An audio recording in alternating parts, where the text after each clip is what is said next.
Sumainyo ang Panginoon. At sumainyo rin. Ang mabuting balita ng Panginoon ayon kay San Lucas. Papuri sa iyo, Panginoon.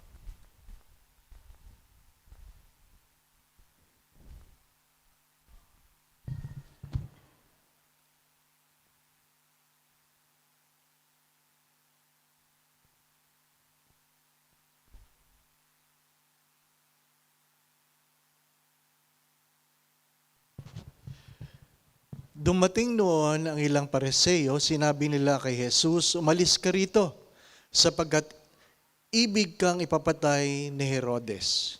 At sumagot siya, "Sabihin ninyo sa alamid na iyon, na nagpapalayas ako ngayon ng mga demonyo at nagpapagaling. Bukas, gayon din, sa ikatlong araw, tatapusin ko ang aking gawain. Ngunit, dapat akong magpatuloy sa aking lakad ngayon, bukas at sa makalawa, sapagkat hindi dapat mamatay sa labas ng Jerusalem ang isang propeta. Jerusalem, Jerusalem, pinapatay mo ang mga propeta at binabato ang mga sinugo ko sa iyo. Makailan kong sinikap na kupkupin ang iyong mga mamamayan gaya ng paglukob ng isang inahin sa kanyang mga sisiw, ngunit ayaw mo, kaya't lubos kang pababayaan. Sinasabi ko sa inyo, hindi muna ako makikita hanggang sa dumating ang oras na sasabihin mo, pagpalain nawa ang dumarating sa pangalan ng Panginoon."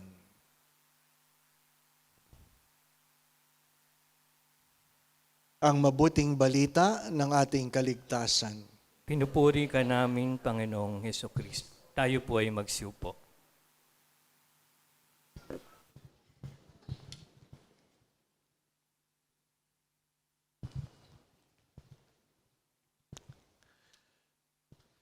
Magandang gabi po muli sa inyong lahat.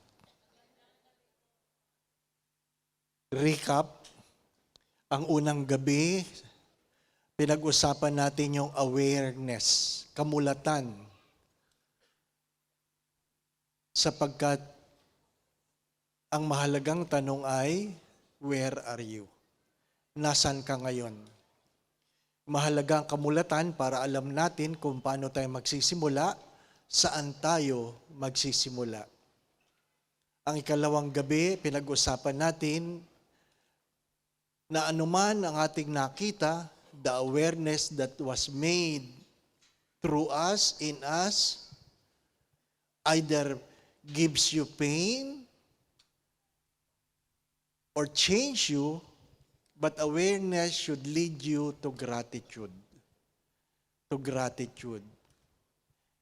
And when we talk about gratitude, the challenge is to make ourselves better today than yesterday. That was what we discussed last night, because the glory of God is for man fully alive. Ang pagpapakita ng pasasalamat sa Diyos ay baguhin ang ating mga buhay sa pang-araw-araw. Hindi biglaan, paunti-unti, dahan-dahan. Ngayon, ang mahalaga ay, anuman ang mangyari, pinagpapatuloy natin upang matapos natin ang ating sinimulan. Natapos natin o matapos natin ang ating sinimulan. Paano natin tatapusin? That we may persevere, as the first reading have said, that to the end, you persevere and pray. You persevere and pray. Bakit po mahalaga ang perseverance, pagsusumikap? Bakit mahalaga? Sabi ko nga kahapon, kung walang gagawin, walang pagpapalain. Magsimula ka sa konti, at least you start on something, because whatever something you have started, at least God has something to bless in you. If you done nothing, there's nothing to correct, there's nothing to improve. But if you have done something, at least you have something to improve. You have something to improve. But the greatest struggle is to endure. To endure. Yung tapusin. Perseverance is to endure all the difficulties in spite of the inability to accept and receive what you hope for. Nakakapagod kasi pag walang resulta yung inyong ginagawa. 'Di ba? Hindi mo alam kung hanggang kailan ito, hanggang kailan kaya ito. 'Di po ba, no? But in spite of that, Saint Ignatius of Loyola have said, you must be willing to delay your gratification. To delay your gratification. Bakit tayo nandadaya sa diet? Kasi sumusuko kagad tayo. Bakit tumitigil sa pag-aaral? Sumusuko kagad tayo. Mga minamahal na mga kapatid, bahagi ng paghuhubog ng ating pagkatao, ang sabi nga ay magtiyaga, magsumikap. Minsan tinitingnan mo ang relo at sasabihin mo, ang tagal ng oras. Minsan naman, pag gustong-gusto mo, sasabihin mo, ang bilis ng oras.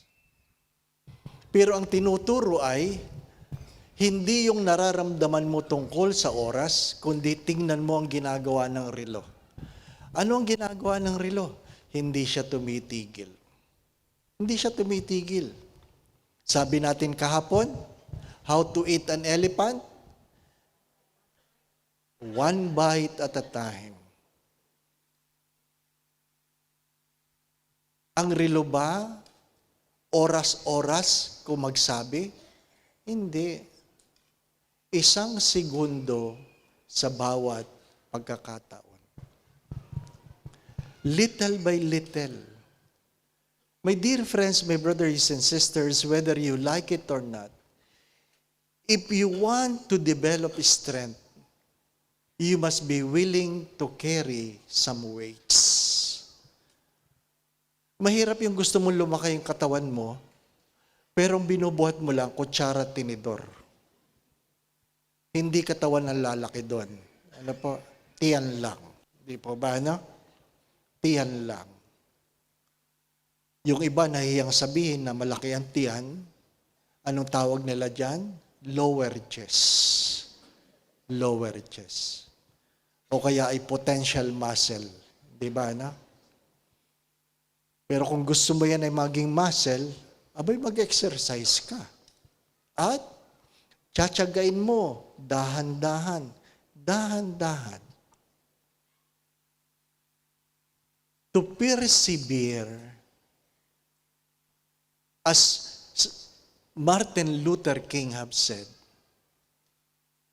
is to run towards your goal. To run towards your goal. But if you cannot run, you walk. If you cannot walk, you crawl. But never stop pursuing your goal. Kasi pag tumigil ka, hindi mo talaga maaabot. Hindi mo talaga maaabot. Hindi bali na ikaw ay gumagapang, at least lumalapit ka. Pero kahit kailan, hindi ka makakarating sa iyong pupuntahan kung hindi ka hahakbang. Dahan-dahan. Anak, dahan-dahan. Sabi ko nga kahapon, sadyang may mga bagay na hindi nyo pwedeng madaliin. Ano mang bagay na minamadali, mabuay. Ibig sabihin, walang tibay. Ang biglang yaman, madaling mawala. Mga minamahal, dahan-dahanin niyo. Ano sabi sa wikang Bisaya? Hinay-hinay, basta kanunay. Little by little, consistently, little by little. Kahit gaano kadami ang hugasin, isa-isa. Kahit gaano kadami ang labahin, isa-isa. Kahit gaano kalayong lalakarin, one step at a time. It is a discipline. As many times I have said this, discipline is never about punishment. Discipline is embracing certain habits so that we will be able to live a life of excellence and distinction. Little by little, your children will never grow as God demanded them to become if you will not discipline your children. Little by little, by reminding them of what they ought to do. Praying before meals is a discipline. Praying before meals is a discipline. People don't pray before meals not because they do not like to pray, but they have failed to develop the discipline. Going to Mass is a discipline. Going to Mass is a discipline. It takes time, it takes practice. To be quiet, to be silent is a discipline. Not to raise our voice is a discipline. There are things we thought it's a gift. No, it is a product of discipline. To take a bath is a discipline, whether you like it or not. To brush our teeth is a discipline.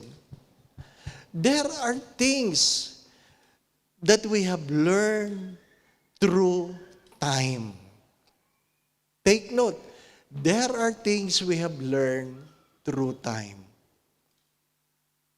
Sadyang sa panahon na dumadaan araw-araw sa iyong pagsusumikap, matututunan mo mga bagay na iyong pinagsisikapan.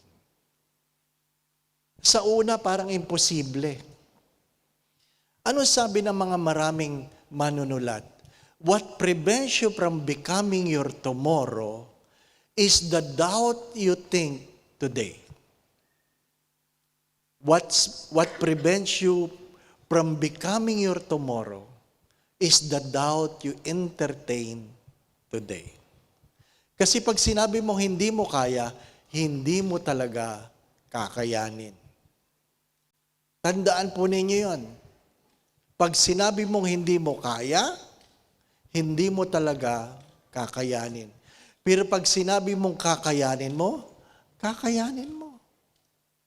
Kakayanin mo. Merong mag-ama na nakatayo sa harapan ng restaurant, tinitingnan nila yung presyo ng eat all you can. Mag-ama. Nakalagay doon, lunch, $9.50. Matagal silang nakatitig. Nauna sila sa pila. At sabi ng ama sa kanyang anak, "Anak, kaya ba natin ito?" Hindi yung $9.50. Yung kakainin nila na sulit sa $9.50. Di pa ba, anak? Kasi marami sa atin, pag kumakain sa Eat All You Can, habang kumakain, kinukwenta, $9.50 na ba ito? Kahit putok na ang tiyan, parang hindi pa. Kukuha pa rin. Kukuha pa rin. Diba? Luluwagan ang belt. Kukwentahin, kulang pa. Kukuha pa rin.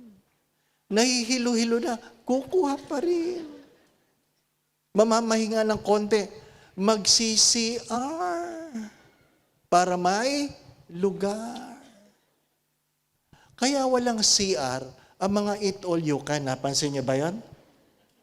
Para hindi ka makapagbawas doon. Pero bakit nga ba ganon? Kasi kung gusto, may paraan. Pag ayaw, ang daming dahilan. Ang daming dahilan. Discipline. Minsan, Hindi natin napapansin ito dahil hindi naman natin nakaugalian. Di ba? Kahapon, may nangungumunyon, nakaganon ang kamay, at nakatingin sa akin. Gusto kong tanungin, saan po ba? Take out? O dine in? Di ba? Ano? Pag take out sa kamay, di ba ba? Ano? Ay sabay, di mo alam. Nung binigay ko sa kamay, dine in pa lang gusto niya. Di ba? Ang hirap, no? It's a discipline. When you receive the body of Christ, to say amen is a discipline. The body of Christ. Thank you, Father. Ano ka? Di ba? Tapos, ay. Nakalimutan mo. Little things is all about discipline. You can never achieve your dreams without discipline. Nung na-stroke ako, ang unang winorkout or pinapaayos ay cholesterol. Cholesterol. Dahil ikaw ay nag-angioplasty, kailangan mababa ang cholesterol. Ano ang normal cholesterol? Dati 150, ginawang 120. Di po ba, anak? Pero ang requirement sa akin, 50. 50. Father, kayo, na-angioplasty kayo, 50. I wanted to justify myself by researching ano ba talaga acceptable. Pero, hindi naman nakipagtalo ang doktor. Bahala ka sa buhay mo. Pero ito dapat para sa'yo. 50. Ano pa? From 87, 71 na lang ang timbang ko ngayon. Bakit? I have to discipline myself not to eat the things I'm supposed not to eat. Wala, titingnan mo na lang, di ba, ano? At pag gustong-gusto mo yan, ano sinasabi ko sa sarili ko? Ay, nakakain na ako niyan dati. Ganon talaga. Kayo, ang daming mahilig magpakain. Gusto pakainin ako. Ano po? Agahan, tanghalian. Yung feeling ko, gusto niyo na akong patayin. Ano ba? Wala eh. Pag umorder ka ng konti, dagdagan mo, Father. Diba? Before the pilgrimage, I have my blood test just to know where I am coming from. Tapos, nakita doon ang cholesterol ko ay 36. 36. Ano po? Sabi ng doktor, kumakain ka pa? Oo. Diba, ano? It takes discipline. Hindi biglaan yon. Maraming pagtitiis yun. Maraming sakripisyo yun.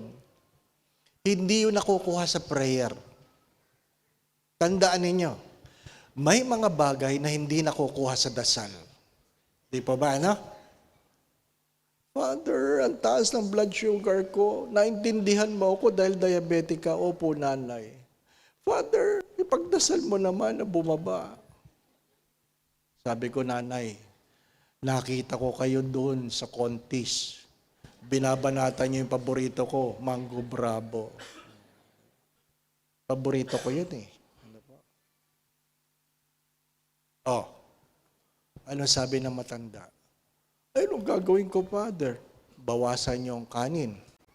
Bawasan niyo matatamis. At bawasan niyo yung iniinom niyo juice. Lalong-lalo na yung Mango Bravo. Tumungo matanda. Sabi niya, pray over mo na lang ako. Bakit? Feeling natin, pwede tayong hindi magbago basta nagdadasal. No? Ano sabi ni Saint Benedict? Ora et labora. You pray while you work while you pray. Mahalaga na nagsusumikap ka sa iyong ginagawa habang ikaw ay nagdadasal. At nagdadasal ka sa iyong pagsusumikap. Mahalaga yun. Hindi pwedeng ang dami mga magulang, Father, ipagdasal mo naman yung aking mga anak maging mabuti. Turuan yung maging mabuti. Kayo ang kasama ng inyong anak, hindi ako. Di po ba? Father, pagdasal mo naman ang asawa ko maging mabuti. Sabihin mo sa kanya, hindi naman ako ang pinakasalan niyan. Di po ba? Ano? Kayo ang magkasama.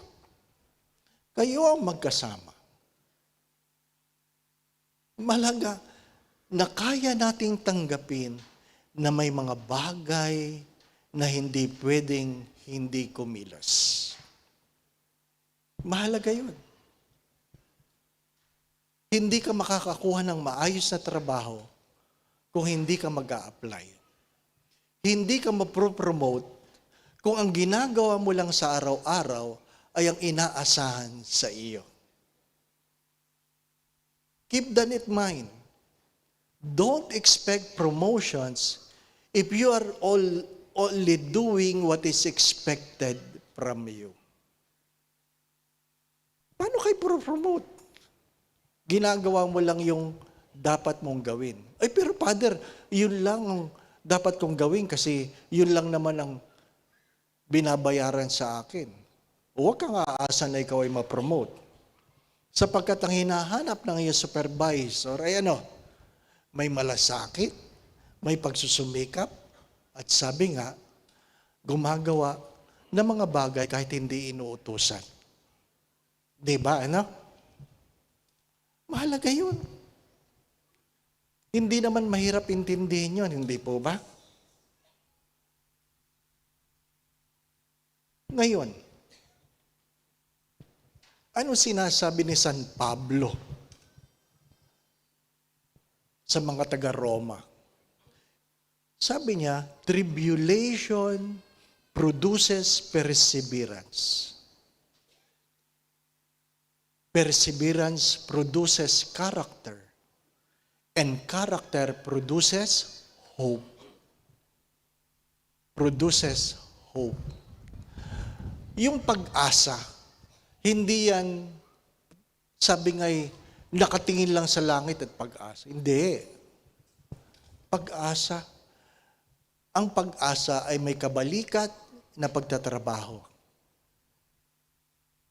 Hope is a product of character. Character is a product of perseverance. Ano yung mga bagay na hindi mo naabot? Kung ano man, ang dahilan nun ay hindi mo lang talaga pinagsikapan. Maganda yung mayroong kang adhikain. Bago man lang ako matapos ang kontrata dito, makapagpagawa ko ng bahay. Mabayaran ang bahay. Di ba? Sana mayroon kayong ganun, ano ba? Ang pangarap mo ay merong maipon. Nangarap ako mag-Saudi. Kaya ako naging mechanical engineer. Nung ako'y nag-aaral ng college, o bago mag-college, ang sikat na sikat nun, Aramco. Lahat ng tao sa probinsya gustong mag-Aramco. Dalawa ng aking tiyo, nag-Aramco. Kaya ang laman ng utak ko, Aramco. Di ba? Mag-engineering ka para ikaw ay makarating sa Aramco. Yun lang yun. At tuwing uuwi, magdadala yun, napakadaming balikbayan box. Alam ko, naiinggit ang nanay ko. Kasi, pagbukas, wow, ang daming chocolate. Wow, ang daming gamit. Wow, ang daming Betamax. Yun lang naman din naman. Hindi na alam ng mga tao kung ano yung Betamax, di pa ba? Ayun yung sikat nun eh. Di ba? Naiinggit ang aking mga magulang. Oh, at least mayroon kang pangarap. Pangarap. Di ba? Nakatapos ako ng mechanical engineering. Nakapasa ako sa board. Ano po? Nakarating ako sa Saudi, sa Middle East. Pero hindi mechanical, pare. Sabi ni Lord, at least I answered your prayer. Di ba, anak?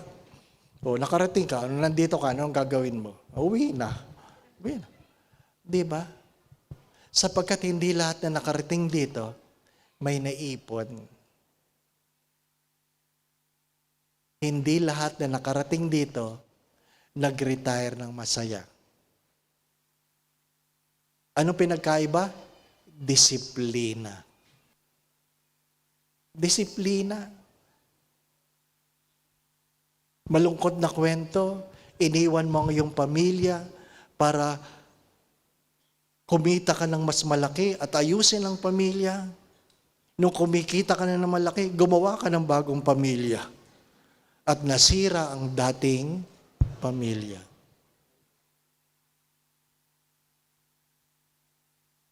Anong kwento nila? Pag misa, hindi pinapakita ang mga tao sa misa. Alam niyo ba yun? Sa misa, hindi pinapakita yung mga tao. Bakit? May nagrereklamo. Bakit? Natatakot sila na meron silang katabing iba. Di ba Nagsimba ka, hinahanap ka ng asawa mo. Kilala ko yung katabi niya. Totoo ang chismis. Mga minamahal na mga kapatid. Yan ang malungkot na kwento, no? Dininig ng Diyos ang iyong panalangin na ikaw ay makarating dito. Dininig ng Diyos ang iyong panalangin na magkaroon kang maayos na hanap buhay. Dininig ng Diyos ang maraming bagay, pero nakalimutan mo ang dahilan kung bakit ka naririto. Do not forget why you are here. Because you have prayed to be here. You were blessed because in the very beginning your prayer was so sincere. Kindly listen to that. Dininig ng Diyos ang iyong mga panalangin dahil sa simula ay ang inyong mga panalangin ay punong-puno ng pananampalataya at pananalig. What have we become? That's one of the most important questions. What have we become? The second important question is, what others have become because of you? Anong nangyari sa iyo? Anong nangyari sa ibang tao nang dahil sa iyo? Your prayers were answered because in the very beginning, it was so sincere.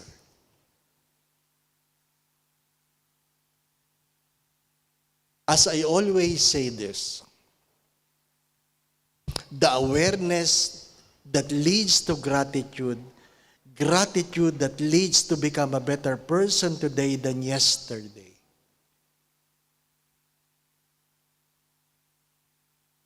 Will always be what? Will always be made accountable at the end. Maiksi lang ang buhay. Maiksi lang ang buhay. Palagi ko yan sinasabi. May mga taong nagplano kagabi kung anong gagawin nila sa araw na ito. Pero hindi na nagising. May mga nagplano kaninang umaga kung anong gagawin ngayong gabi, pero di na umabot. Sino nakakaalam? Sino nakakaalam? Wala. Tanging Diyos lamang. Di po ba, na? At pag ikaw ay magpapabaya, sino sisisihin? Walang iba kundi ikaw. Hindi ang iyong employer, hindi ang iyong tinitiran, lalong-lalo na hindi ang simbahan, kundi ikaw. We have to be accountable.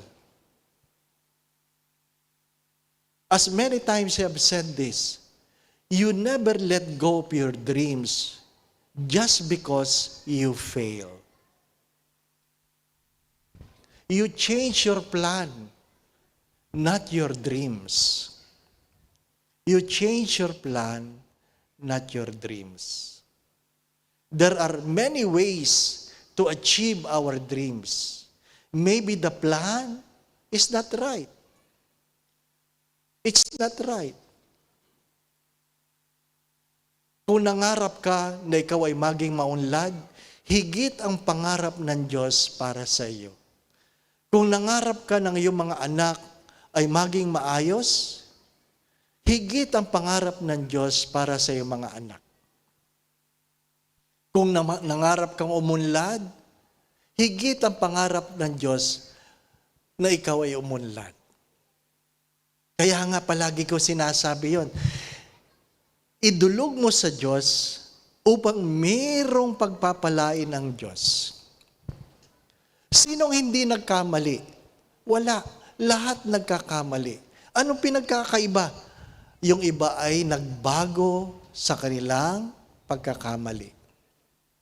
Nung nalaman mo, mali talaga ito, baguhin mo. Baguhin mo. Sapagkat hindi ka maliligtas dahil attend ka ng Misyong Pilipino. Hindi ka maliligtas dahil attend ng recollection. Hindi ka maliligtas dahil simba ka ng simba. Maliligtas ka sa pagsusumikap na baguhin ang iyong buhay ng dahan-dahan. One step at a time, little by little, regardless how difficult, endure. Sa Ebanghelyo nga, kahit si Jesus, sinahadlagan ni Herodes, di po ba na? Ang alamid na yan, di ba? Maraming alamid sa buhay natin. Maraming alamid. At hindi lahat ng gumagawa ng mabuti, kaibigan mo. Kaya nga sinasabi ko doon sa mga nanay, nanay, huwag niyong pagalitan ng anak niyo pag kayo pinagbabawalan. Para yan sa inyong kabutihan. Kasi nanay, pag binibigay na sa inyo ng inyong mga anak ang lahat ng gusto niyo, ang gusto niyong kainin, ibig sabihin, pinapatay na kayo. Feeling niyo lang yun, love kayo. Anong natutunan ko? Magandang tanda nito mga minamahal na mga kapatid. Pag sinabi ng doktor, pwede mo nang kainin kahit ano, ibig sabihin nun, wala ka ng pag-asa. Tandaan mo yon. Hindi ka mahal ng doktor. Wala ka ng pag-asa. Pag pinagbabawalan ka, ibig sabihin, may pag-asa pa. Yung iba, pag pinagbawalan ng doktor, anong ginagawa? Naghahanap ng ibang doktor. Di ba? A real friend are people who will tell you what you ought to hear, not what you want to hear. Hindi lahat ng pumupuna sa iyo, hindi lahat na nagtatama sa iyo, kaaway mo. Ang iba doon, sila ang tunay na kaibigan mo. Pag pinuna kayo, huwag kayong sasagot agad.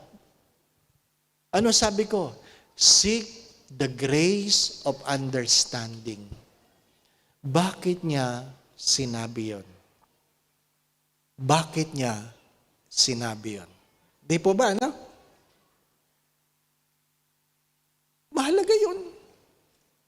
Hindi yung pag tayo pinagalitan, hindi na tayo tumanda. Kung anong inuugali natin nung tayo maliliit, yun pa rin ang inuugali natin pag tayo matanda na. Ano? Nagtatantrum? Tumanda sa edad pero hindi nag-mature. Maraming tumatanda pero hindi nag-mature. Pag nagkukwentuhan sa loob ng simbahan, siya, "Shh, ate, wag ka masyadong malakas sa boses mo." Ba, magagalit sa usher. Bakit siya ibang simbahan nila? Di ba, no?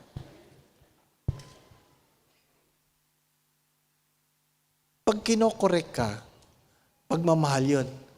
Kaya nga sabi na, don't correct a fool, for they will despise you. Ang kinokorek lamang, yung mature, no? Ay mahirap naman, pag may mali, tatanungin, mature ka? Di naman, di po ba, no? Hindi naman talaga lahat mature, di po ba, no? Hindi.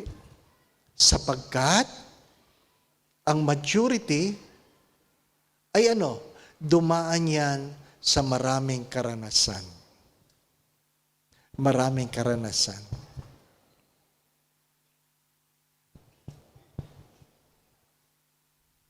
Ito pong damit na ito, regalo nyo. Hindi ko na ito huhubarin, isusot ko na pa uwi. Regalo ninyo. Hindi nyo lang ako pinakain, meron pang choosable. Ano po?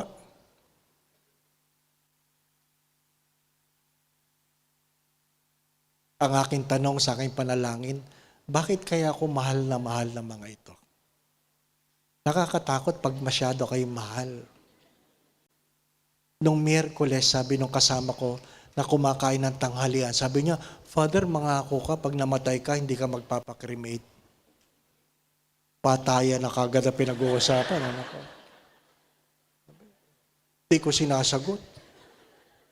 Tapos sinulit, "Father, basta huwag kang magpapakremate." Hindi ko sinasagot. Tapos sabi niya, "Para may relic." Oh, kita mo na. Hindi ka papatay. Gusto na kumurot eh, no? Alam ko mahal mo ako. Di ba? Kahit pagod na galing sa pilgrimage, nag-oo ako sa imbitasyon dahil gusto ko magpasalamat. Magpasalamat sa marami sa inyo na nagdasal na ako'y gumaling. Salamat. May kapatid akong pari, nakasabay ko sa stroke. Ngayon, baldado pa rin. 2 years na. Sabi ko sa kanya, baka makukuha yan sa acupuncture. Sabi niya, ang dami ko na acupuncture. Diba? At tinatanong niya sa akin, bakit magaling ka na, ako hindi? Ang hirap sagutin nun. Diba? Kasi kung sasabihin ko naman, kasi baka maraming nagdasal. Baka tanungin niya sa akin, bakit ako wala? Ano? Maraming tanong. Maraming tanong. Narito ako para magpasalamat. Dahil ang utang na loob ay hindi nababayaran. Ang utang na loob ay tinatanaw. Tumatanaw ako ng utang na loob. Ang alam ko, ako pa lang ang mission priest na nakaapat na misyong Pilipino. Diba, ano?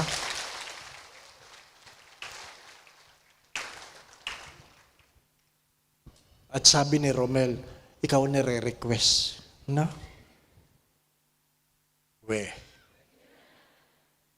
Di ba?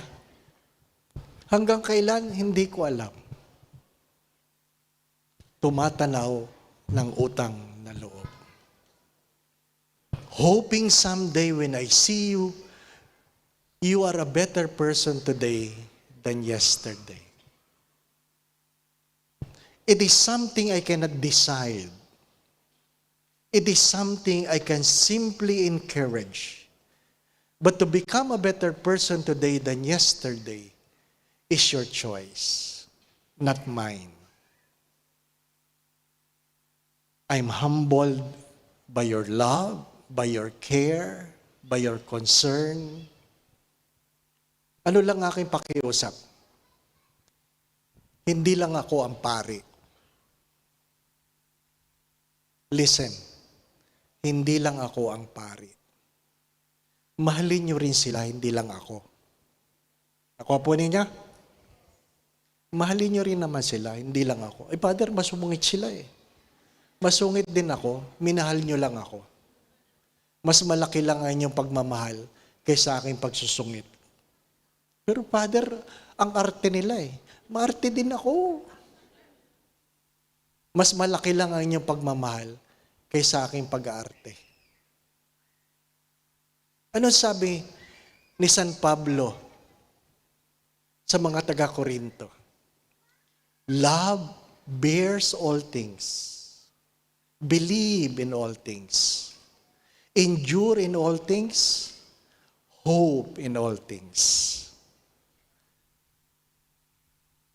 Kung kulang ang perseverance, dagdagan ang pagmamahal. Inuulit ko, kung kulang ang perseverance, dagdagan ang pagmamahal. Dahil kahit ano kalaki ang balakid, kung malaki ang pagmamahal, kayang pagtiyagaan. Kaya tayo nauubusan ng pasensya, kulang na ang pagmamahal. Dagdagan ang pagmamahal. Dagdagan ang pagmamahal. At least at the end, you will know that we will not be asked by what we have done, how much money we have, where we have been, what titles we have gained. We will be asked with one simple question: how much love you have given? How much love you have given? Minahal mo ba yan? Di po ba, anak? Sabi ko nga kahapon, magsimula ka sa pamilya. Dagdagan ang pagmamahal sa mga anak. Dagdagan ang pagmamahal sa asawa. Dagdagan ang pagmamahal sa kapatid. Dagdagan ang pagmamahal sa magulang. Dagdagan ang pagmamahal sa trabaho. Dagdagan ang pagmamahal sa iyong kinabukasan. Hindi tayo palaging may bukas, no? Nung na-stroke ako, palagi kong binabalik-balikan ang karanasan ko sa aking yumaong spiritual director. Alam na ng iba ito, na minsan hindi siya sumama sa almusal at sinundo ko siya sa kanyang kwarto. At nang magbukas siya sa kwarto ng pinto, bihis na bihis. Bihis na bihis. Ano ibig sabihin ng bihis na bihis? Naka-clerical, naka-Roman collar, naka-pantalon, naka-suit, naka-medyas, na hindi naman yan ginagawa sa pang-araw-araw. Kaya tinanong ko siya, ay hindi namin alam, Father Ben, na may lakad ka. Sabi niya, wala akong lakad. Ay ba't bihis na bihis kayo? Sabi niya, kasi kagabi, nahirapan na akong huminga. Paano ngayon? Nagbihis na ako. Para pag nakita niyo ako patay ngayong umaga, at least disente. Di ba, ano? Nung na-stroke ako, pumapasok sa isip ko yun. Kasi pag ikaw ay na-stroke, nung ako'y na-stroke, ang meron lang ay tenga at bibig. Nakakarinig, nakakapagsalita, pero hindi makakilos. Ano ang tanong na aking mga kapatid na pari? Nung ako'y na-stroke, nung ako'y nakabangon na, sabi nila, bago ang brief mo. Yun lang ang concern, no? Bakit? Kasi nung sinabihan ako, Father, ililipat na kita sa ICU. Opo. Father, magdadiaper tayo. Ay, syempre, pag nag-diaper ka, tatanggalin ang pantalon mo, di ba? Ano? Alam mang ipatong yung diaper sa pantalon.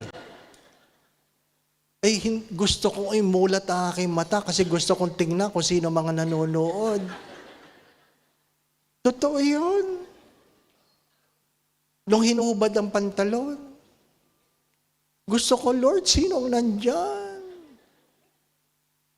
I'm sure nanonood sila. Di ba?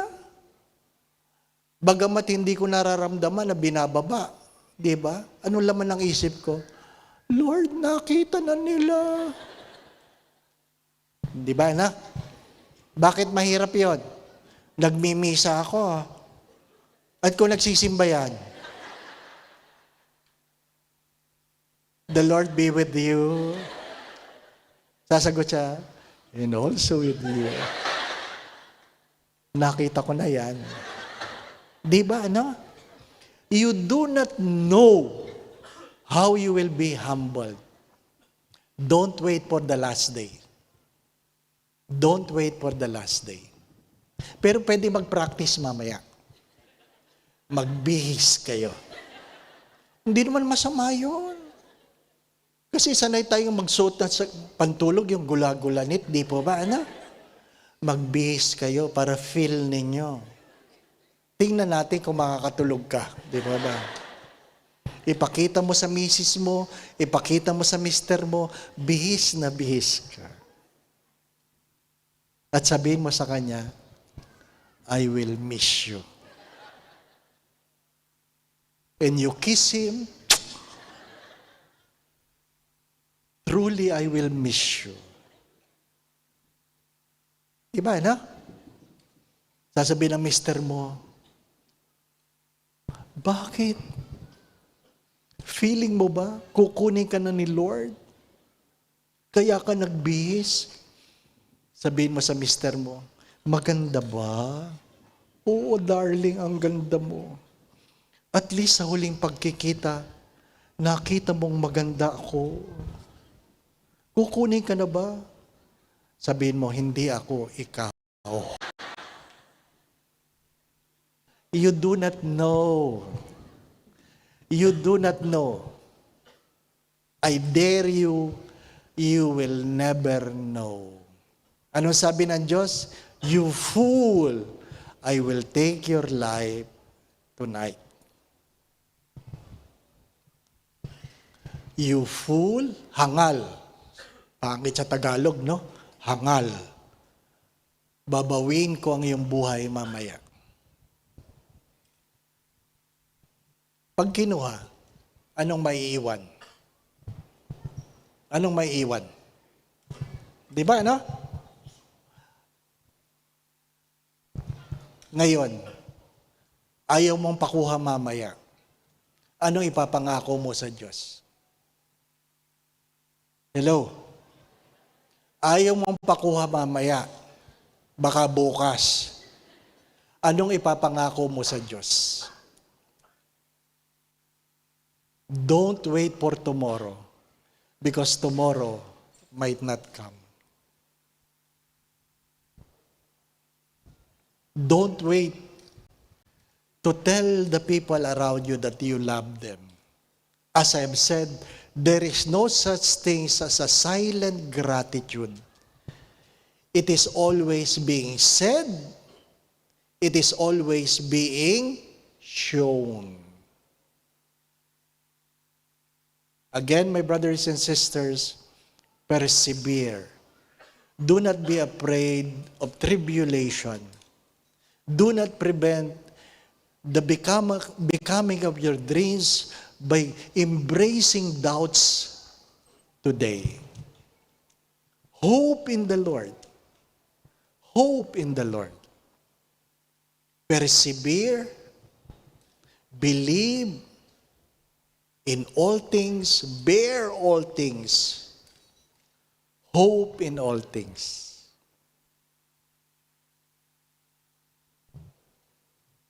Maiksi lang ang buhay. Maiksi lang ang buhay. Ang akin lang habilin ay ang akin lang pakiusap. Dagdagan ang pagmamahal sa mga tumatandang magulang. Dagdagan ang pagmamahal sa tumatandang magulang. Bakit? Ilang araw na lang, Pasko na. Kung kayo ay totoo sa inyong sarili, itanong nyo, ilang Pasko na lang meron sila? Kung iilan na lang Pasko yan, huwag mo nang bibigyan ng sama ng loob. Alam ko, nagtitipid kayo, pero pag kayo nakaipon, dalawin nyo ang inyong magulang. Gusto nila kayo makita. Hindi nila gustong kayo ay yumaman lang. Isang kwento ng ating kababayan na galing dito sa gitnang silangan, hindi umuwi dahil inipon ng pera, ngunit pag-uwi niya, dinatna niya ang kanyang nanay na nakaupo sa silya.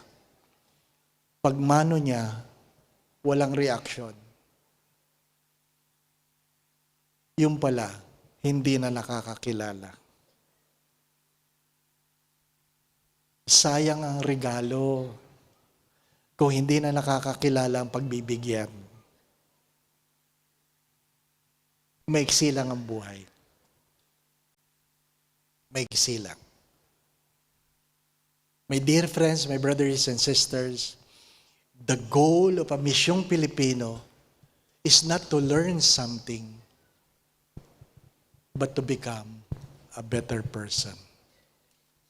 A more loving, more patient, a person who endures because life is short and death is certain.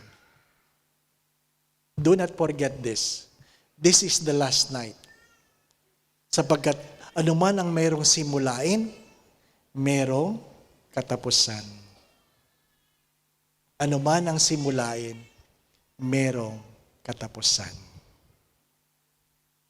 I pray that God will grant the desires of your hearts. But I pray also that you will endure and persevere so that your heart's desires will be granted to you. Amen.